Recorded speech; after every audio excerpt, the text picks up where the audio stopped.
Chennai தண்டையார்பேட்டையில் dengue காய்ச்சலால் பாதிக்கப்பட்ட சிறுமி உயிரிழந்தார். கோதண்டராமன் தெருவைச் சேர்ந்த ஆனந்தகுமார் என்பவரின் 8 வயது மகளுக்கு உடல்நிலை சரியில்லாததால் மருத்துவமனையில் சேர்த்துள்ளனர். மருத்துவமனையில் பரிசோதனையில் சிறுமிக்கு டெங்கு காய்ச்சல் இருப்பது தெரியவந்தது. இந்நிலையில் சிகிச்சை பலனின்றி சிறுமி உயிரிழந்தார்.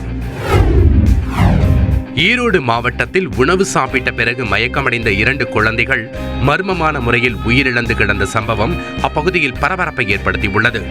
கொங்கம்பாளையத்தைச் சேர்ந்த ஈஸ்வரன் என்பவரின் மனைவி ரஞ்சிதா வழக்கம் போல் குழந்தைகளுக்கு உணவு கொடுத்துள்ளார். மயக்கமடைந்த குழந்தைகளை மருத்துவமனையில் சேர்த்தபோது அவர்கள் உயிரிழந்து விட்டதாக மருத்துவர்கள் தெரிவித்துள்ளனர்.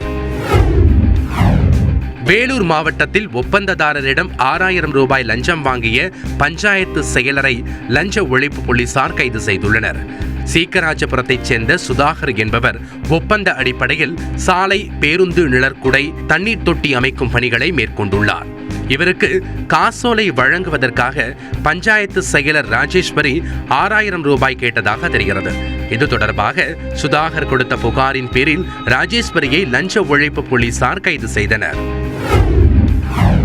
கன்னியாகுமரி மாவட்டம் நாகர்கோவிலில் பட்டப்பகலில் மீனவரிடம் நூதன முறையில் 1.25 லட்சம் ரூபாய் பணத்தை மர்ம நபர்கள் கொள்ளையடித்துச் சென்றனர். குளச்சலை சேர்ந்த அமல்ராஜ் கோட்டார் காவல் நிலையம் அருகே உள்ள வங்கியில் இருந்து பணம் எடுத்துக்கொண்டு வெளியே வந்தார். அப்போது அவரிடம் இருந்த பணப்பையை மர்ம நபர்கள் பறித்துச் சென்றனர். தஞ்சாவூரில் விஷம் அருந்திய பள்ளி மாணவர்கள் 3 பேர் மருத்துவமனையில் சிகிச்சை பெற்று வருகின்றனர். திருப்பந்துருத்தி அரசு மேல்நிலைப் பள்ளியில் 12ஆம் வகுப்பு படிக்கும் மதன், தினேஷ், சுதர்சன் ஆகியோர் பள்ளிக்கு தொடர்ந்து வரவில்லை என கூறப்படுகிறது. இதனால் மாணவர்களை தலைமை ஆசிரியர் கண்டித்ததுடன் பெற்றோரை அழைத்து வர கூறியதாக தெரிகிறது. இதனால் அச்சமடைந்த மாணவர்கள் விஷம் குடித்ததாக கூறப்படுகிறது.